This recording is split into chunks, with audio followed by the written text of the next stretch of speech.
እስክንድር ደብረ ኤልያስ ገዳም ላይ መሸገና የአማራ ህዝባዊ ግንባር ብሎ መጣ።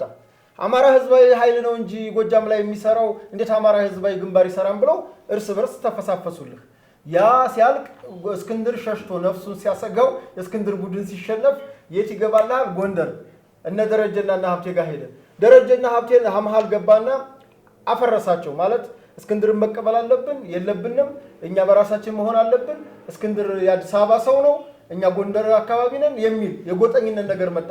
ከዛ እስክንድር ነፍሷን ልታድን ወደ ሸዋ ወደ ወሎ ማለት ወሎ ስንመጣ እነ ፋንታሁን ሙሀቤ ጋር እንደ አይነት ጭንቃቅ እሱ የሚመስለው በእስክሪብቶ እንደሚጽፈው መስራት በቃ ህዝባዊ ግንባር ህዝባዊ ኃይል እያለ ሊል ነበር። ይሄዳል ጨዋታው በሳቱ ነው። አሁን ደግሞ ይሄኛው ሲመጣ ትጥቅ ፍታ ተባለ ሲባል እውነት መሰላቸው። መንግስት ወጥቶ በተለይ እነ ፊልድ ማርሻል ወጥቶ ማን ነው ትጥቅ ፍታ ያላችሁ የትኛው አመራር ሲሉ እንዴ ምንድነው የሚባለው አሉ። ግራ ገባው። ጎጃምና ጎንደርን የሚያገናኝ ድልድይ ነው። ይሄን ድልድይ ሲሰራ ክቡር ጠቅላይ ሚኒስትር ከመመረቅና እንደው መኪናቸው አንድ ሁለት ጊዜ ከመንሸራሸር የዘለለ ምንም ሊያደርጉበት አይችሉም። እልል ብለህ ትቀበላለህ እንጂ እነ ስማቸውን ሰምተህ ከሆነ እነ አንከር እንኩሮ ሚዲያ ቦምበኛ ክፍለ ጦር አቋቋምን ብለው እኮ ባህር ዳርን እኮ ሲያራብሹ የነበሩ ናቸው። እኒህ ሰዎች እኮ ሲገቡ የምናውቃቸው ኮስምነው ያየናቸው አሁን አብጣብጠው አናውቃቸውም። የኔን ጓደኞች አሁን አላውቃቸውም። አብዛኛው ታውቃለህ እንግዲህ ጓደኞች ናቸው። አሁን አብጣብጠው ምን እንደሚያካክሉ ተዋቸው። በቃ ትላንት ሲገቡ ኑሮ አድርገውታል። በጠቅላላ ገንዘብ ማግኛ ነው በላያ ኑሮ በቃ የዘመነን ስራ የዘመነን እያንዳንዱ ተግባሮች ካየው የቡርቃ ዝምታን ከጻፈው ከተስፋዬ ገብረአብ ላይ ይቻላል። ምክንያቱም ያ ልቦለድ ጻፈ፣ ይሄ ስጋ አላበሰው። በቃ ቀውጥ የሆነ መንግስት የታለ ሊገጥም ሲሄድ መከላከያ የሉም። የወዳጅነት ጨዋታ ይለዋል ውብሸታይ። የወዳጅነት ጨዋታ ላይ ነው። ይኸውልህ ለፍትህና ለርትህ እኔ ሽፍታ እንኳ ድሃ ተበደለ ፍርድ ተጓደለ ብሎ ነው የሚሸፍተው። ድሮ ስናቅ እኒህ እኮ ከሽፍታ የሚያነሱ ናቸው። አሁን የጋፍራና የዚህ ቆለኛው ባለሽርጡ የሚባለው ቆለኛው አካል ሙሉ በሙሉ ከመንግስት ጋር የቆመበት ከመከላከያ ጎን የቆመበት እንደውም የመከላከያ ጄኔራሎች ጧት እያወራዋቸው ነበር። እኛ እናንተ ጋር ያለውን ተከላከሉልን፣ እናንተ የሚሉት ወረዳ ላይ ነው። እንግዲህ ባለፈውም በላያ በስልክ ነግሬያለሁ። አንድ እግሩን ጫካ አንድ እግሩን ቢሮ ያደረገ ሌባ አለ ብያለሁ። እናንተ ጋር ያለውን ያዙት እንጂ እኛ እዚህ ያለውን መሬት አናስነካው። በውርድምብር በገባ ዘራፊ ቡድን አማራ ክልልን የሚያክል ትልቅ ክልል በእነዚህ ልጆች እጅ ወርቆ የአማራ ክልል ህዝብ ዋጋ እየከፈለ ያለበት ሁኔታ ነው ያለው። አብዛኛው የአባወራ ሚስት ተደፍሯል። አብዛኛው ልጆች የቄስ ልጅ አልቀረ የምን ልጅ አልቀረ ደፍረዋል። እሱ እዚህ ተወሽቆ ምናምን እንዳትባል በቃ እንደ ፈሪ እንዳትታይ በዝም ብሎ በእንትን የገቡ ልጆች በሙቀት በግለት ግን አሁን መውጫው የጨነቀው ደግሞ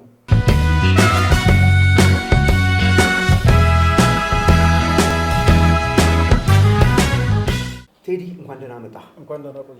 መልካም ቴዲ፣ እንግዲህ ከዚህ በፊት የኢትዮጵያ መከላከያ ሰራዊትን እጅግ በሚገርም ሁኔታ ከጎኑ ሆነ ድጋፍ ስትሰጥ እንደነበር ይታወቃል። ትክክል ነው። እንግዲህ በዛ ውስጥ ሰራዊቱን በመደገፍ ብቻ በርካታ ተጽዕኖዎች ደርሰውብሃል። አሁን ደግሞ የኢትዮጵያ መከላከያ ሰራዊት የክብር አባል ነው። እስኪ በፊት እጅግ ከማትረሳቸው ተጽዕኖዎች መካከል አንዱን ንገረኝ። ሰራዊቱን በመደገፍ ኢትዮጵያን በማለት መልካም እንግዲህ በላያ ያው የመንጋ ትግል ነው የገጠመንና አሁን ይሄ መንጋ ምን ይፈልጋል የምትል እሱ እንደሚፈልገው ካልሄድክለት ያው በደቦ ነው የሚፈረድብህ። በዚህ ሰዓት እውነት ለመናገር ድሮ እኛ ያው ተቃዋሚ እንደነበርኩ ታውቂያለ።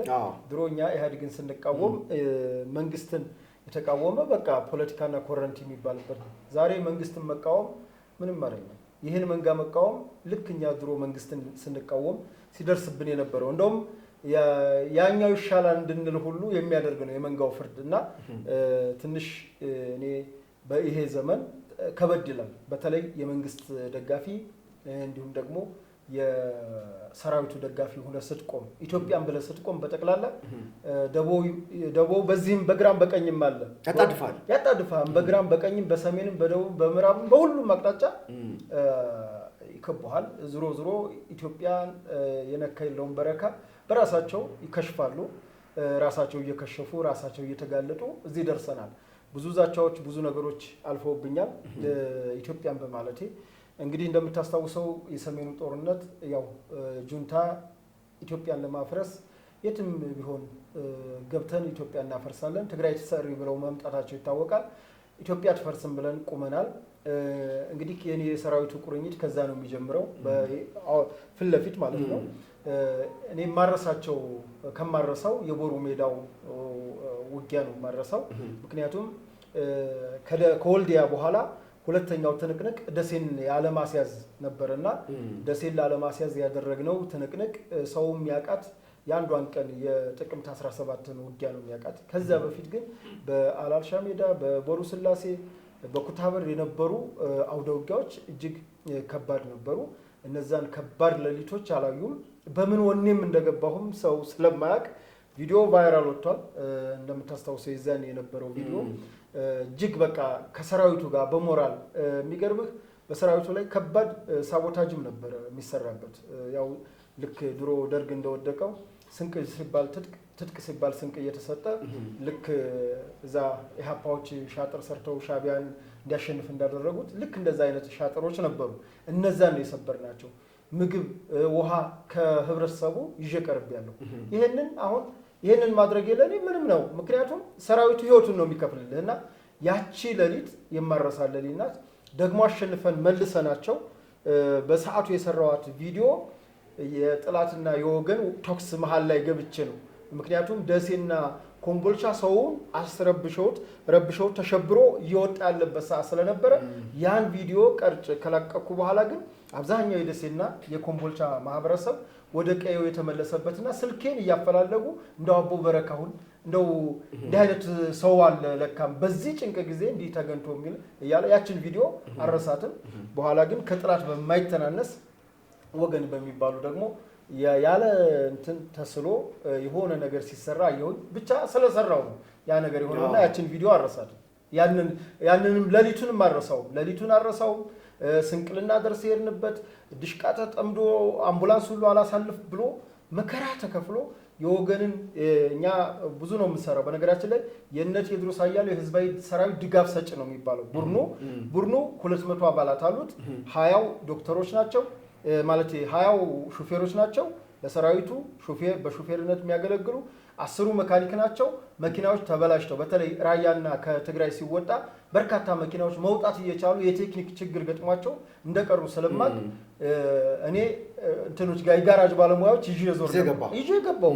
በቃ በርካታ መኪናዎች በተለይ ለልዩ ዘመቻዎች፣ ለኮማንዶ፣ ለደቡብ እዝ፣ ለምስራቅ እዝ በርካታ እነዚያ ሹፌሮችና መካኒኮች መኪናዎችን በማገዝ ከዛ በኋላ የተከሆነ የተንጠባጠበ መኪና አልነበረም ይዘንው ይወጣን የነበረውና በጣም ትልቅ ተግባር አደረግነ ብለን ከምነው እንደ ቡድን ስለሆነ እኔ ግን ለሀገር ህይወት ሲሰዋ ያየሁን ያቺ ላብ ምንም አይደለችም እና ያን ጊዜ አረሳው ልጅንታው። መልካም እንግዲህ ይሄን ያነሳነው ቅድመ ታሪክን ለማስታወስ በሚል ነው። እንግዲህ ሰሞኑን በከፍተኛ ደረጃ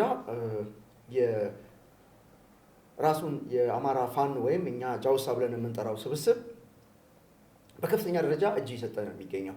ይህን ጉዳይ እንዴት ተመለከትከው? እንግዲህ በላያ በአማራ ክልል ያለው የጽንፈኛው ቡድን እንግዲህ መጀመሪያም ሲነሳ በደመ ነፍስ ነው የገባው።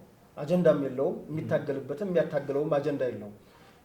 ትልቁ መገለጫው ዘረፋ፣ ቅሚያ እንግዲህ ታየኮ እኛ ስንል ነበር በፊት። አሁን ራሱን እያጋለጠና እሱ ጋር የነበሩ ተሳስተው በሱ ፕሮፓጋንዳ የገቡ ልጆች አሁን ሲወጡ ደግሞ እየነገሩን ያለውን ነገር እየሰማን ነው። አሁን እኛ የመከላከያ ደጋፊ ስለሆነ የሆነ ነገር ስለሆነ ስንናገር አልሰማን ሲል የነበረው አካል ዛሬ ግን በራሱ ደርሶ በልጁ ደርሶ በቤተሰቡ ደርሶ ሲያየው እኛን ወደ ማመን አይ ትላንትና እነሱን ሰምተናቸው በነበረ ይሄ ሁሉ 3 ዓመት ቀላል አይደለም። በላይ ከህይወት 3 ዓመት ነው የተቀነሰብህ።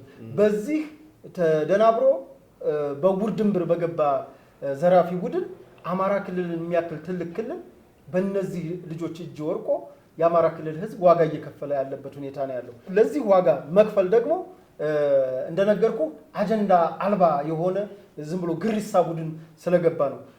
እንግዲህ ስም ያላቸውም ሰዎች ካያቸው ብዙ ጊዜ እስኪ ምንድነው አጀንዳቸው ስትላቸው አንደኛ በቀቢጸ ተስፋ በ3 ቀን 4 ኪሎ እንገባለን አሉ በማይሆን ነገር።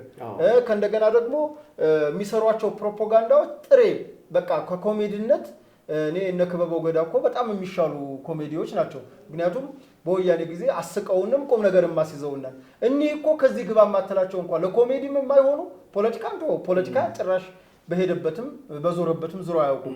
ፕሮፓጋንዳም እንዴት እንደሚሰራ አያውቁም።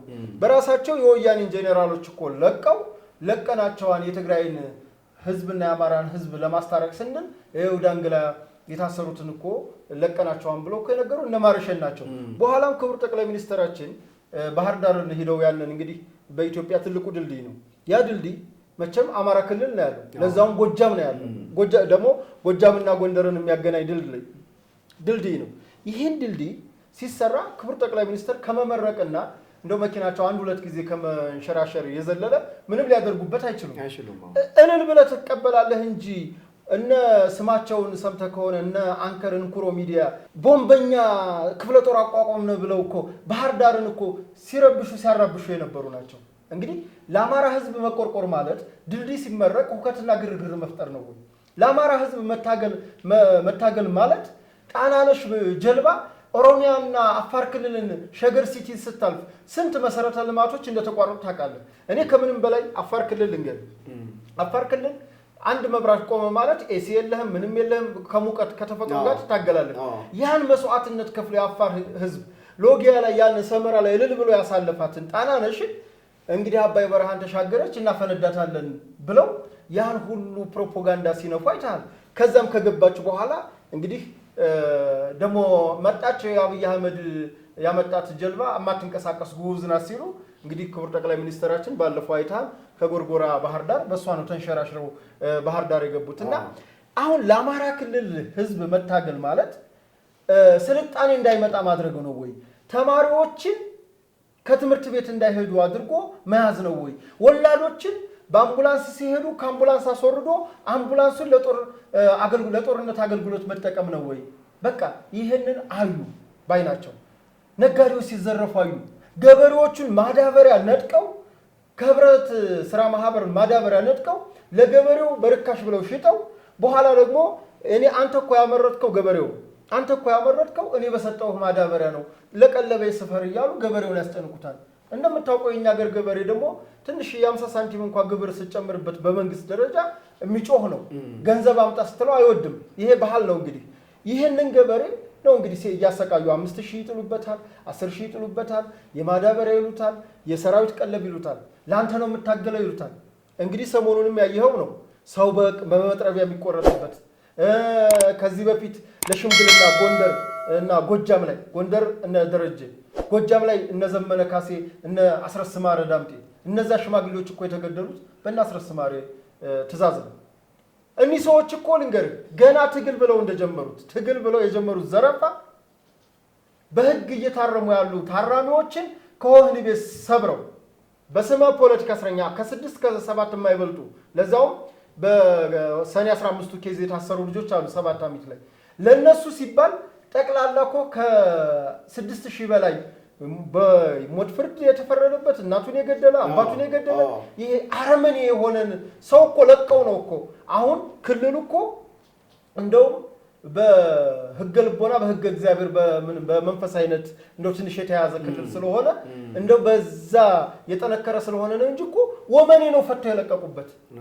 ይኸውልህ ለፍትህና ለርትህ እኔ ሽፍታ እንኳ ድሃ ተበደለ ፍርድ ተጓደለ ብሎ ነው የሚሸፍተው ድሮ ስናቅ። እኒህ እኮ ከሽፍታም ያነሱ ናቸው፣ ወንበዴ ናቸው።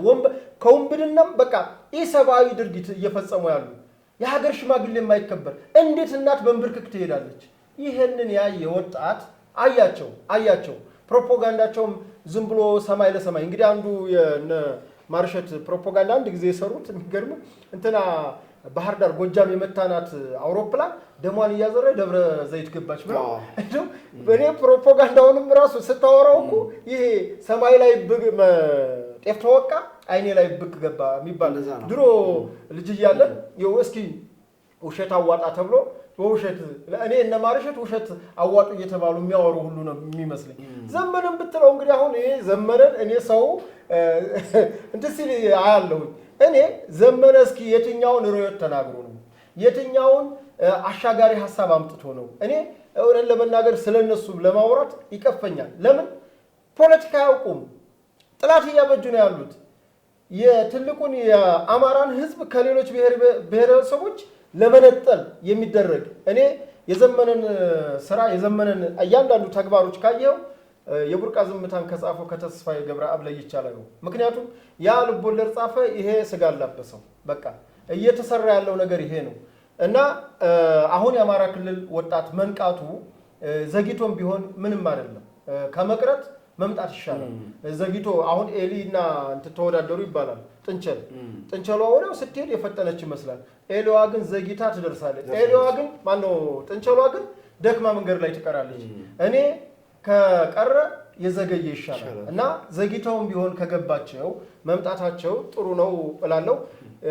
በሄዱበት በተነገራቸው አረዳድ በተሰበካቸው ስብከት ፖለቲካ ልክ እዛ ጋር ስላላገኙት ያው ሰሞኑ በርካታ በሸዋ ባለፈው ዓመት ራሱ በሚዳወረሙ ያየው ነው። አሁንም በሸዋ ከፍተኛ የሆነ የሰላም ወዶ ገቦች አሉ። በደቡብ ወሎ ከፍተኛ የሆነ ወዶ ገቦች አሉ። ሰሜን ወሎ ከ2 ዓመት ከ2 ወር በላይ በያዙት ጋፍራ በሚባለው አካባቢ ሀብሮ ወረዳ አጠቃላይ አካባቢው ላይ ጸረ ሰላም ኃይሉ ባሁን ትኩስ መረጃ ነው እየነገርኩ ያለው። አጠቃላይ ጸረ ሰላም ኃይሉ በሙሉ ወዶ ገብ ሆኖ ገብቶ እዛ አካባቢ ሲንቀሳቀስ የነበረው ባለሽርጡ የሚባለው የምሬ ወዳጆን ቡድን ከዚህ አካባቢ ድርሽ ብትል ከኛ ጋር ነው ህዝባዊ ነው ጦርነቱ ብሎ አሁን የጋፍራና የዚህ ቆለኛው ባለሽርጡ የሚባለው ቆለኛው አካል ሙሉ በሙሉ ከመንግስት ጋር የቆመበት ከመከላከያ ጎን የቆመበት እንደውም የመከላከያ ጄኔራሎች ጧት ያወራዋቸው ነበር። እኛ እናንተ ጋር ያለውን ተከላከሉልን እናንተ የሚሉት ወረዳ ላይ ነው። እንግዲህ ባለፈውም በላያ በስልክ ነገር ያለው አንድ ግሩን ጫካ አንድ ግሩን ቢሮ ያረገ ሌባ አለ ብያለሁ። እናንተ ጋር ያለውን ያዙት እንጂ እኛ እዚህ ያለውን መሬት አናስነካውም። እንደምታውቀው የኢትዮጵያ መዋቅር ደግሞ ቀበሌ ላይ ነው ያለውና ይሄ ሀብሮ ወረዳ ላይ የመጣው ሰላም ወረባቦ አራባቴ ላይ የመጣው ቦከክሳ ላይ የመጣው ሰላም አጠቃላይ ለሰሜን ወሎ በተለይ ይሄ ሰሜንና ደቡብ ወሎ የሚገናኙበት ቦታ ነው። አሁንም ነገር ቦታዎች ሸለቆም ነው የምሌ ሸለቆ ይባላል። መርኮታ ላይ ጁንታ ተመታች ምናምን ሲባል ሰምተ ፋጂጊራና የሚባለው ይሄ ቦታ ማለት እጅግ አስቸጋሪ የሆነ ይሄ ቦታ ላይ ከተመታ የጽንፈኛ ወዴትም አይሸጋገርም። ወዲህም ወደ ራያ ወደ እጁ አይሸጋገርም፣ ወደዛም ወደ አምባሰልና ወረባቦ ተወለደሪ ሀይቅ አይሸጋገርም። እና እዚህ ላይ ነው አሁን ስራ እየተሰራ ያለውና መከላከያ እስከታች ሂዶ እኔ አሁን መከላከያችን በነገራችን ላይ ይሄ በውጊያ ብቻ አይደለም የሚሆነው በላይ ፖለቲካ ስራ ተሰርቷል። መከላከያው እስከታች ጄኔራሎች ወርደው በአካባቢው ባህል ቃልቻዎች አበጋሮች ያሉበት ነው።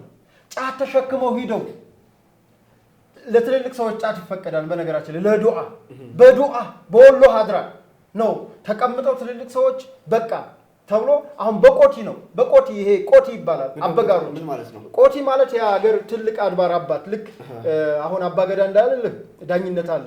እዛ ጋር ተው ካሉ ቆቲ ተው ካለህ ተው ነው በቃ ትረገማለህ። ያችን ጫት ተራግመህ ማን ነው ተራምደህ ከሄድክ አለቀልህ። ይሄ የማህበረሰቡ ስለሉ በነገራችን ላይ እኔም የራሴ እኔ እዛው አካባቢ ውጤት ስለሆነ ይሄ የጁ ሀዳ ይባላል። አንተም ትቀበላለህ? አልቀበላለሁ። እኔ ክርስቲያን ነኝ ግን እቀበላለሁ። ሾዎቹን አከብራለሁ፣ እነሱም ቄሶቹን ያከብራሉ። ቄስ ከረገመህ ሼክ ከረገመህ አለቀልህ። ስለዚህ ይሄ ስራ እየተሰራ ነው ማለት ነው። ይሄ ባህላዊ ስራ እየተሰራ ነው ያለውና አሁን አባቶች ቆመዋል። በቃናል። አባቶች በፊት እስኪ ነው እኒ ልጆች ምክንያቱም አወናብደዋቸዋል። በሰሜኑ ጦርነት የነበረው አልነበረ። አሁን ደግሞ ይሄኛው ሲመጣ ትጥቅፍታ ተባለ ሲባል እውነት መሰላቸው። መንግስት ወጥቶ በተለይ እነ ፊልድ ማርሻል ወጥቶ ማን ነው ትጥቅፍታ ያላችሁ የትኛው አመራር ሲሉ እንዴ ምንድነው የሚባለው አሉ። ግራ ገባው። አሁን እንግዲህ አንዳንዴ ባለየ ልጅ አለ መቼም ከቤት ሁሉንም አትቆጣጠረው። በቃ እነዛ ባለየዎቹ ወጡ። ከዛ እነዛ እያበዙ መጡ። አካባቢውን ሲያምሱት ቀበሌ መዋቅር እንግዲህ አይተህ ከሆነ ሂደው የቀበሌ መዋቅር መዝገብ ቤት አያነቡ አይጽፉ መዝገብ ቤት ሂደው ነው የሚያወድሙት። ይህን ሲያይ አካባቢው ማህበረሰብ እኒህ ልጆች አደገኛ ናቸው፣ ነገም እንኳን ስልጣን ቢይዙ አያኖሩንም አያከርሙንም። ስለዚህ አሁን ሳይቃጠል በቀጠል ብሎ የአካባቢው ማህበረሰብ ነው አሁን ይህንን ስራ እየሰራ ያለውና ሰራዊታችን አንድ በቶክስ የሚመጣውን በቶክስ ነው። በዲፕሎማሲ ከሀገር ሽማግሌ ባህልን ጠብቀህ እንግዲህ ወረረህ ሰላምን ከማረጋጋት ትልቅ የፖለቲካ ስራ ሰርቷል። ትልቅ ይሄ የፖለቲካ ድል ነው በነገራችን ላይ። ስለዚህ አሁን ወጣቶች በገፍ እየመጡ ነው የሚለው ነገር ላይ ተስማማለህ? በቃ አሁን መረረው። ከዚህ ላይ ተነርቶ ተስቦበት የሄደው ፖለቲካ ሂዶ ሲያየው ሰው መግደል ሆነበት፣ ትምህርት መዝጋት ሆነ፣ ጤና ተቋማትን መዝጋት ሆነ፣ ገበሬን ማመስ ሆነ። በቃ ምን ብሎ ይከተላቸው? አሁን የትኛውን ፍትህ ሊያመጡ የትኛውን ርዕት ላይ ሆነው ነው? የትኛው ሚዛን ላይ ሆነው ነው? እኒህ ሰዎች ለፍትህ ቆምነ ለነጻነት ለአርነቱ የሚቆም እኮ ሰው ራሱን ይክዳል። እኒህ ሰዎች እኮ ሲገቡ የምናውቃቸው ኮስምነው ያየናቸው አሁን አብጣብጠው አናውቃቸውም። የኔን ጓደኞች አሁን አላውቃ አብዛኛው ታውቃለህ እንግዲህ ጓደኞች ናቸው። አሁን አብጣብጠው ምን እንደሚያካክሉ ተዋቸው። በቃ ትላንት ሲገቡ ኑሮ አድርገውታል። በጠቅላላ ገንዘብ ማግኛ ነው በላያ ኑሮ በቃ ኑሮ አሁን የነሱ ላይፍ ስታይል ተቀይሯል። ትንሽ ምንድነው እነሱ ተረጋግተው አለመቀመጣቸው እንጂ በምቾት ደረጃ አሁን ያሉበት የፈለጉትን በግ ያርዳሉ፣ የፈለጉትን መጠጥ ይጠጣሉ። ለነሱ ኮምፎርት ዘን የሚሉትን ሴት ከከተማ ያመጣሉ፣ ሲፈልጉ የገጠር ያባወራ ሚስት ይደፍራሉ። ምንም አሁን ወዳውንት ላይ አንድ ጊዜ ከ2 ዓመት በኋላ ተገባበት ብለን እኔ ከምሰራበት ሚዲያም ሰርተነዋል። አባት የሌለው ልጅ በዛብን ብሎ እኮ ነው የዳውንት ህዝብ እኮ ነው መንጥቆ ያባረራቸው። እዛ ዞር ውጡልን እኮ ብሎ ያባረራቸው ዳውንት በሰሜን ወሎ ዳውንት ወረዳ ማለት ነው። ኩርባ ከተማ የምትባለው ባለፈው እንደውም እነ እስክንድር ነጋ እንትን ከኢጋድ ጋር ከአፍሪካ ህብረት ከኢጋድ ከአውሮፓ ህብረትና ከአሜሪካ ጋር የተደራደሩባት ቦታ ኩርባ ትባላለች። ሸጥ ነች፣ ደሴት ነች ቦታዋ። ለሰሜን ወሎም ለደቡብ ወሎም የማትመች በዛም በጋይንታ ለበዚህም በጎጃም የሆነች ደሴት የሆነች ቦታ ናትና እዛ ጋር ነበረ። እዛ ላይ እንግዲህ ማህበረሰቡ በራሱ አባረራቸው። ለምን? አብዛኛው ያባወራ ሚስት ተደፍሯል። አብዛኛው ልጆች የቄስ ልጅ አልቀረ የምን ልጅ አልቀረ ደፍረዋል። አሁን ያለው የአምባጓሩ የጃውሳው ሁናቴ ማለት ነው። እስኪ አንተ ስታየው እንደው የመጨረሻው ጥያቄ ነው በነገራችን ላይ ይሄ ነገር እንደው ቴዲ እንደው በአንተ ግምገማ ማለት ነው መጨረሻው እስከ ድረስ ሊሆን ይችላል ብለህ ታስባለህ? መጨረሻው በቃ የድል ውጤት አይጠብቅም። አዎ የዚህ ጽንፈኛው ቡድን መጀመሪያም የለው መጨረሻም የለው። ይሄንም ልብህ ከምክንያት ተነስቼ ነው። ምክንያቱም ለሆነ ለዚህ ለትግልም በለው ግጭትም በለው ስትነሳ መነሻ ከሌለህ መዳረሻ የለም። አሁን ይሄ ጽንፈኛ ቡድን በቀቢጸ ተስፋ ነው የተነሳው። እጉር ድንብሩ በቃ እንደውም አንዳንዱ በላይ ከገባ እንዴት ነው ይቀራል ብሎ የገባ ዝም ብሎ አላዋቂ አይነት አካል ነው የገባው እና የገቡት ልጆች መውጫው ጨንቋቸው እንዲገቡ አለ። ይሄ አጉል ባህል አለን አይደለኛ ኢትዮጵያኖች? ይሄ አጉል እኮ ባህል አለን። በቃ አካኪ ዘራፍ ማለት ጀብዶኝነት ልክ እንደ ወንድነት እንደ እንዴት ቤት ተቀመጣለህ? አንዳንዴ ይቅርታ ለንግግሩ ሴት አይነት ነገር ብሎ ያው ሴት ብዙ መሪዎች አሉ፣ ግን እሱ ማለት ሳይሆን ይባላል በአባባሉ እንደ ማህበረሰብ እሱ እዚህ ተወሽቆ ምናምን እንዳትባል በቃ እንደ ፈሪ እንዳትታይ በዝም ብሎ በእንትን የገቡ ልጆች አሉ በሙቀት በግለት። ግን አሁን መውጫው የጨነቀው ደግሞ በወጣስ ያውቀዋል እኮ ትክክል እንዳልሆነ ትክክለኛ መስመር እንዳልገባ ተሳስቶም የገባው ተደናብሮ እንደገባ ግን ካፈርኩ አይመልስም የሆኑ ሰዎች ብዙ አሉ። እንደውም በመደዋወል ደረጃ ምን እንደዋወላቸዋለን። ኧረ ተው ግቡ ተመለሱ። እንደውም ልጆቹ የማያውቁትን ነገር እያሳወቃቸዋቸው ዘረፋ እየተማሩ ነው። ኑሮ በጫካ እየጣማቸው ነው። ከጎዳና በተለያየ ቦታ አንዳንዱ እኮ የሥራ አማራጭ አድርጎት ነው የገባው። እንትን አይደለም እንደ ሥራ አማራጭ እንደሆነ ኢንጆይ አድርጎት የገባለ። ግን አጋጣሚ ለውሸት የገቡን ነገር ለእውነት ደግሞ ግጭት ይመጣና የበርካታ ልጆች ሙተዋል። በነገራችን ላይ በጁንታው ካለቀው በላይ በአሁኑ ሰዓት ቁጥር ስፍር የሌለው ደግሞ መከላከያ አይደለም የገደላቸው፣ አድማ መከላከልም አይደለም የገደላቸው፣ የክልሉም ጥምር ጦር አይደለም የገደላቸው፣ እራስ በራሳቸው ብያለሁ። መነሻ የላቸውም አልኩህ። እዚህ ጋር መጀመሪያ ጎጃም ላይ ብታይ እነዘመነ የአማራ ህዝባዊ ኃይል ብለው ጀምረው ነበር። እስክንድር ደብረ ኤልያስ ገዳም ላይ መሸገና የአማራ ህዝባዊ ግንባር ብሎ መጣ። አማራ ህዝባዊ ኃይል ነው እንጂ ጎጃም ላይ የሚሰራው እንዴት አማራ ህዝባዊ ግንባር ይሰራም ብለው እርስ በርስ ተፈሳፈሱልህ። ያ ሲያልቅ እስክንድር ሸሽቶ ነፍሱን ሲያሰጋው የእስክንድር ቡድን ሲሸነፍ የት ይገባልሃል? ጎንደር እነ ደረጀና ሀብቴ ጋር ሄደ። ደረጀና ሀብቴ መሃል ገባና አፈረሳቸው። ማለት እስክንድርን መቀበል አለብን የለብንም፣ እኛ በራሳችን መሆን አለብን፣ እስክንድር የአዲስ አበባ ሰው ነው፣ እኛ ጎንደር አካባቢ ነን የሚል የጎጠኝነት ነገር መጣ። ከዛ እስክንድር ነፍሷን ልታድን ወደ ሸዋ ወደ ወሎ ማለት ወሎ ስንመጣ እነ ፋንታው ሙሀቤ ጋር እንዲህ አይነት ጭንቅ አያውቅም። እሱ የሚመስለው በእስክሪብቶ እንደሚጽፈው መስራት በቃ ህዝባዊ ግንባር ህዝባዊ ኃይል እያለ ሊል ነበር። ይሄዳል። ጨዋታው በሳቱ ነው። ከዛ የት ይግባ ሩጦ የት ይገባላ? መንዝ ጊዮርጊስ የሚባል አለ ገዳም፣ እዛ ገባልህ። እዛ ጾለተኛ ነኝ አለ። ጾለተኛ ከዛ የተወሰነ እኮ ጾለተኛ ሆኖ ቆይቶ ማለት ነው። የእስክንድር እኮ ጌጤ አሁን ቢናገረው ደስ ይለኛል። ኡጋንዳ ነው ያለው ጌጤ። ባለፈው እንደውም እና ሀብታሙ እዚያ ሊያስበሉት ነበር ለነመከታው ለአንድ ድርጅት ድምፅ አንሆንም ብሎ አቋሙን ተናግሮ እና አብሮት የሚዞረው ጌጤ ነው። ጌጤ ታውቃለህ፣ ኢትዮጲስ መጽሔት አብሮ አዘጋጅ ስለነበሩ ጌጤ አብሮት ይዞራል።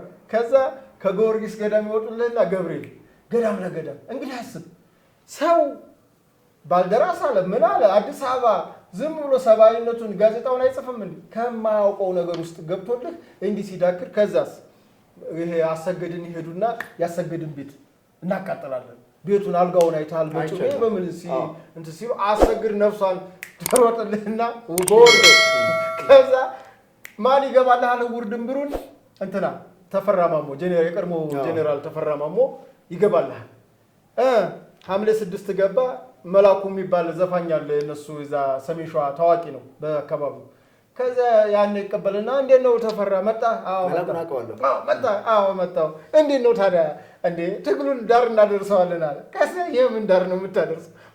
የመከታው ኮሎኔል ማነገረው የሚባል አለ የሰሜን እዝ የነበረ ድሩ። ኮሎኔል ማነገረው ጦሯን ይዛ እነ ተፈራ ልታፍን። ከዛ በኋላ ምን ብርቁስቁስ አሉ። በቃ ቀውጥ የሆነ መንግስት የታለ የሚገኝ ልገጥም ሲሄድ መከላከያ የሉም። የወዳጅነት ጨዋታ ይለዋል ብሸታይ የወዳጅነት ጨዋታ ላይ ናቸው። ከዛ እንዲህ እያለ መላኩም ተስፋ ይቆርጥልህና ይወጣል። እንትናም አሰገድም እጅ ሰጠ። በነገራችን ላይ ዛሬ የመጣ አይደለም። ያው ሞቅ ቀዝቀዝ ወረድ ከፍ እያለ ነው እንጂ ይሄ እጅ መስጠት ቆይቷል። ግን ደግሞ ይሄ ያለ አይደለ እንደ ጉልቻ እንደ እስኪ ይችኛዋ ተራት ድረሳት ካልሆነ በስተቀር ከፈረሱ ቆይተዋል።